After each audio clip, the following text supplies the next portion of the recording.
ये है मोहब्बतें के अपकमिंग एपिसोड में आप देखने वाले हैं कि आप इशिता और शगुन दोनों ही मिलकर के डॉक्टर प्रतीक को और अभिषेक को बता रही हैं कि आखिर उन्होंने इतना बड़ा गेम प्लान क्यों किया। सो गाइस यहाँ पे दिखाया जाता है कि किस तरह अशोक शगुन को ब्लैकमेल कर रहा था, उसके घर घुस आता है और उसको कहता है कि वो जाकर के रमन को मारी, जबकि शगुन कहती है कि तुम्हारा दिमाग ख़राब है। अब अशोक क्या कहता है कि देख लो, तुम्हें या तो रमन को मारना पड़ेगा या फिर मैं तुम्हारे बच्चों को मार डालूंगा, आदि को मार डालूंगा। अब शगुन भाई अपने बच्चों का नाम सुन करके यहाँ बहुत ज़्यादा परेशान हो जाती है। अशोक को सब कुछ पता होता है कि किस तरह से शगुन यहाँ रमन और इशिता की हेल्प कर रही है और किस तरह से आजकल वो देवी बनी हुई है रमन की नज़रों में। तो वो कहता है कि भाई तुम्हारे लिए तो बहुत ईजी होगा, क्योंकि तुम जहाँ कहोगी वहाँ रमन आ जाएगा, चुपचाप से आ जाएगा और तुम उसको मार डालोगी, और इस तरह से मेरा जो काम है वो भी हो जाएगा और किसी का मुझ पर शक भी नहीं होगा, और सबको ये लगेगा कि तुमने अपनी जेलसी की वजह से रमन को मारा है। बट शगुन ये सब करने से मना कर देती है और तो और वो भाग करके यहाँ आती है फ़ोन करने के लिए पुलिस को, लेकिन अशोक उसको पकड़ लेता है और कहता है कि तुम ये सब बिल्कुल भी नहीं करोगी, क्योंकि तुम जानती नहीं हो कि मेरी पहुँच कहाँ तक है। मुझे भल्ला परिवार की एक एक मूवमेंट के बारे में पता है कि कौन कहाँ कब क्या कैसे कर रहा है। मैं चाहूँ तो एक सेकंड में पूरे परिवार को बर्बाद कर सकता हूँ, और तुम्हें ये जान करके अफसोस होगा कि कोई भल्ला परिवार का ही कोई सदस्य है जो मेरी मदद कर रहा है। अब शगुन सोचने में मजबूर हो जाती है कि आखिर भल्ला परिवार में कौन ऐसा है जो उसके साथ में मिलकर के पूरे भल्ला परिवार को ख़त्म करने पर तुला हुआ है। वेल गाइज, अब अशोक यहाँ शगुन को बताता है कि उसको पता है कि उसके बच्चे कहाँ गए हैं। चलो तुम बताओ तुम्हारे बच्चे कहाँ हैं। तो वो कहती है कि स्कूल गए होंगे।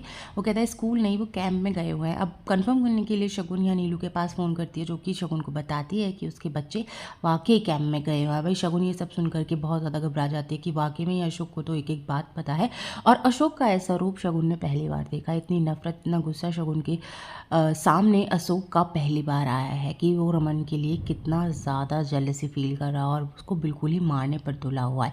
अब अशोक यहाँ कहता है कि तुम्हारे पास सिर्फ और सिर्फ 24 घंटे हैं, 24 घंटे के अंदर तुम रमन को मार डालोगी, वरना मैं आदि को मार डालूंगा। सो गाइस, शगुन जो है ये सब सुन करके बहुत ज़्यादा टूट जाती है, और तो और अशोक यहाँ उसके पेट में बदल रहे बच्चे की भी जान की धमकी देता है। तो अभी ये लोग सब बैठ करके यहाँ बता ही रहे हैं। शगुन कहती है कि मेरे पास कोई चारा नहीं था, मैंने पुलिस को भी फ़ोन करने की कोशिश की, मैंने फिर से भल्ला हाउस में फ़ोन करने की कोशिश की और जानने की कोशिश की कि आखिर चल क्या रहा है, लेकिन सिमी ने मेरा फ़ोन उठाया और उसने मुझसे बात तक नहीं की। तो ये सारी बातें यहाँ अभिषेक को और डॉक्टर प्रतीक को बता रहे हैं कि अब मेरे पास कोई ऑप्शन नहीं था। मैं पुलिस स्टेशन भी गई अशोक की कंप्लेंट लिखाने के लिए, पर अशोक जो है मेरे पीछे पीछे मुझ पर नज़र रखे हुए था। हालांकि जब मैं पुलिस स्टेशन पहुंची तो अशोक का कॉल मेरे पास आया और उसने कहा कि तुम मानी नहीं ना, तुम पुलिस स्टेशन पहुंच गई ना, तुम ज़्यादा चालाक बन रही हो ना, तुम नहीं जानती कि मैं क्या क्या कर सकता हूँ। मैं आदि को नहीं छोड़ूंगा, तुम्हारे पास सिर्फ 24 घंटे हैं। अगर तुमने मेरा काम नहीं किया तो मैं आदि और रूही दोनों में से किसी को नहीं छोड़ूंगा। और तो यहाँ पे एक लड़की आती है जो कि इन बच्चों के साथ में अपना फ़ोटो इसको दिखाती है, और शगुन को यकीन हो जाता है कि वाकई में अशोक भाई, और ओरिजिनली है भी, मतलब अशोक का दोनों बच्चों पे कंट्रोल था, भल्ला परिवार में कोई ना कोई उसके साथ मिला हुआ है। वैली लड़की अशोक से पूछती है कि मेरे लिए और क्या ऑर्डर है, तो अशोक कहता है कि फ़ोन शगुन को दे करके चले जाओ।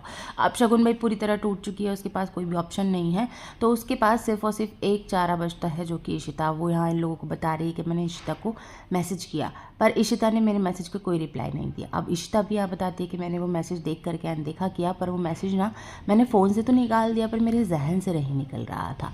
मेरे बार बार ये शगुन के मैसेज के बारे में ही सोच रही थी। अब यह प्रतीक भी पूछता है कि हाँ, पर तुमने फिर डिसाइड कैसे किया कि तुम्हें, मतलब बताता है अभिषेक कि शगुन और इशिता फिर हॉस्पिटल में मिले। तो प्रतीक पूछता है कि हॉस्पिटल में क्यों। तो शगुन यह बताता है कि मतलब अभिषेक बताता है कि शगुन को एनजीओ के काम से हॉस्पिटल जाना पड़ता रहता है, तो उसको सारे एग्जिट और एंट्री के बारे में पता रहता है। तो अब यहाँ बताते हैं कि पीछे के दरवाजे से इशिता आई थी, जो कि शगुन से मिली, और शगुन ने इशिता को बताया सब कुछ, लेकिन इशिता ने उसकी बात का बिल्कुल भी यकीन नहीं किया, क्योंकि इशिता तो उस समय बहुत ज़्यादा शगुन के लिए अपने मन में नफरत पाली हुई थी। पर शगुन यह बताती है कि रमन की जान को खतरा है, और अशोक जो है आदि को भी मारने की कोशिश करता है, और तो और वो फ़ोटो दिखाती है वो लड़की के साथ वाले, तो कहीं ना कहीं इशिता को यकीन होने लगता है। बट फिर भी अशिता को पूरा यकीन नहीं होता है, तो शकुन अमिया बताती है कि तुम्हारा बच्चा है, तुम्हारा और रमन का बच्चा है, मैं सिर्फ और सिर्फ एक सरोगेट मदर हूँ। रमन ने ये सब तुम्हारे लिए किया है ताकि वो तुम्हें माँ बनने की खुशी दे सके। कहती है कि तुमने मेरे लिए, मेरे बच्चों के लिए इतना कुछ किया है, तो बस मैं तुम्हारा थैंक यू करना चाहती थी, और इसलिए मैंने ही रमन से कहा था कि मैं तुम्हारे बच्चे की सरोगेट मदर बनना चाहती हूँ। और तो और वो सरोगेसी के पेपर भी है इशिता को दिखाती, जिसे देख करके इशिता को कन्फर्म हो जाता है कि शकुन सच बोल रही है।